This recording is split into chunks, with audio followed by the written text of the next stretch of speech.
రైతు సోదరులకు స్వాగతం. మిర్చి ధరలు మరింత పతనం దిశగా కొనసాగుతున్నాయి.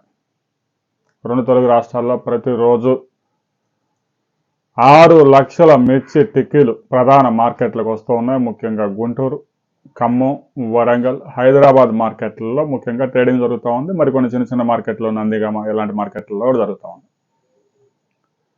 అయితే చాలా వెరైటీస్, డీడీల దగ్గర నుంచి బంగారం దగ్గర నుంచి ఈ వెరైటీస్ అన్నీ కూడా 9,000, 10,000, 11,000లోనే నడుస్తున్నాయి. కొన్ని వెరైటీస్ మాత్రమే తేజ 341, 1085 ఇలాంటి వెరైటీస్ అన్నీ 12,000, 13,000, 14,000. ఇంకెక్కడన్నా సుపీరియర్ క్వాలిటీస్ ఉంటే ఎక్కడో ఒక రైతుకి 15,000 మ్యాక్సిమం. అయితే తెలుగు రాష్ట్ర ప్రభుత్వాలు మిర్చి రైతులను ఆదుకునే విషయంలో సందిగ్ధంలో పడిపోయాయి. కేంద్ర ప్రభుత్వంతో సంప్రదింపులు జరిపినప్పుడు 11,781 రూపాయల మద్దతు ధర ప్రకటించారు. అయితే మార్కెట్లో ఒక 40% సరుకుకి 11,000, 12,000, 13,000, 14,000 రేటు వస్తూ ఉంది.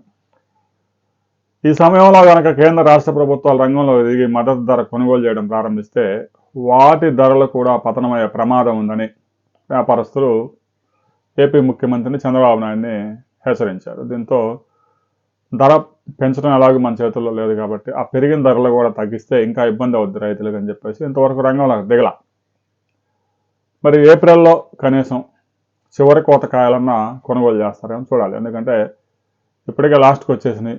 ఇంకా మహా అయితే ఇంకొక కటింగ్ ఉంటుంది. ఆ కటింగ్లో పెద్దగా క్వాలిటీస్ ఉండవు, లాస్ట్లో షార్ట్ ఉంటాయి. అందువల్ల అన్ని 9,000, 10,000, 11,000కి ఈ కారం పొడులు తయారు చేసే వాళ్ళంతా కొనుగోలు చేసుకుంటూ ఉంటారు. అయితే రైతులకి కనీసం మేలు జరగాలంటే కేంద్ర రాష్ట్ర ప్రభుత్వాలు ఎప్పటికైనా మిర్చి సాగు చేసిన రైతుకి, ఒక్కో రైతుకి ఒక 30,000 నుంచి 40,000 బోనస్ ఇస్తే కొంతవరకు మేలు జరిగే అవకాశం ఉంది. ఈ ధర అయితే ప్రస్తుతం ఉన్న ధరలు 9,000, 10,000, 11,000కి అయితే కూలీ ఖర్చులు కూడా వచ్చే పరిస్థితి లేదు. ఏవో కొన్ని వెరైటీస్ 12,000, 13,000, 14,000కి వస్తూ ఉన్నాయి, కానీ అది కూడా పెద్ద రేట్ ఏం కాదు. గత ఏడాది ఇదే సమయంలో 24,000, 25,000, మినిమం 19,000 నుంచి పైన నడిచాయి. అలాంటి పరిస్థితుల్లో కూడా రైతులు చాలామంది కోల్డ్ స్టోరేజ్లో పెట్టారు, తీవ్రంగా నష్టాలను చవిచూశారు. ఇంకా గత ఏడాది సరికే 18 లక్షల టిక్కీలు కోల్డ్ స్టోరేజ్లో ఉంది. ఈ ఏడాది కూడా కోల్డ్ స్టోరేజీలు 76% నిండాయి.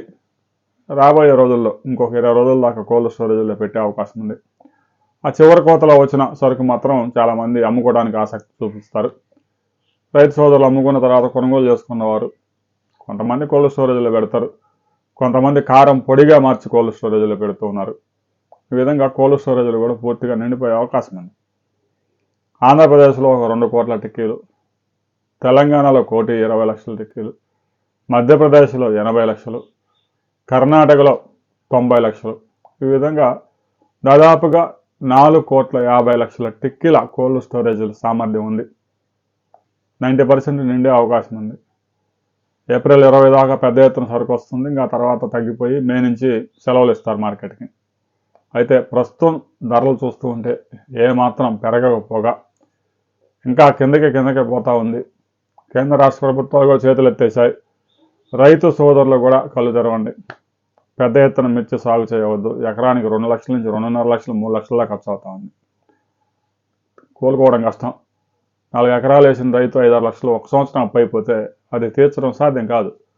భూములు ఉన్న రైతులైతే ఒక 4 సంవత్సరాలు చూసి ఒక ఎకరం ఎత్తేసి అప్పులు తీరుస్తారు. కౌలుకు సాగు చేసే రైతులు చేతులు ఎత్తేయాల్సిందే. మరలా పేపర్లో చూస్తూనే ఉన్నాం రైతుల ఆత్మహత్యలు ఇంకా పెరిగిపోతాయి.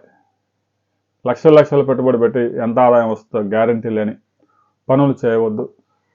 వచ్చే సంవత్సరం సాగు విస్తీర్ణం 4 ఎకరాలు వేసే రైతు 2 ఎకరాలు, 2 ఎకరాలు సాగు చేసే రైతు ఎకరం మాత్రమే సాగు చేయండి.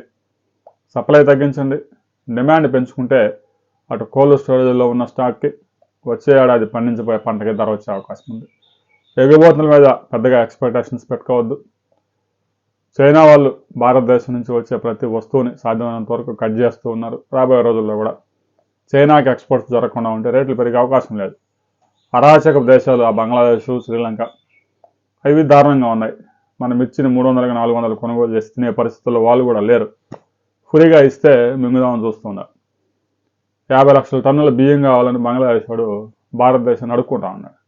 అలాంటి పరిస్థితుల్లో మన మిర్చి వాడు 300 కొంటాడు, 400 కొంటాడని మనం ఎక్స్పెక్ట్ చేయలేం. రాబోయే రోజుల్లో ఎగుమతులు కూడా కొద్దిగా మలేషియాకి అటు ఇటు దుబాయ్కి వెళ్తాయి, కానీ పెద్ద ఎత్తున స్టాక్స్ వెళ్ళే అవకాశాలు లేదు. రైతు సోదరులు, వచ్చే సీజన్లో సగానికి సగం స్వయంగా ఎవరికి వారే సాగు విస్తీర్ణం తగ్గించండి, డిమాండ్ క్రియేట్ చేయండి, ధరలు ఆటోమేటిక్గా పెరుగుతాయి. రాబోయే రోజుల్లో మిర్చి ధరలు ఎటు కదలబోతా ఉన్నాయి అనే వివరాలతో మరో వీడియోలో మనం తెలుసుకుందాం.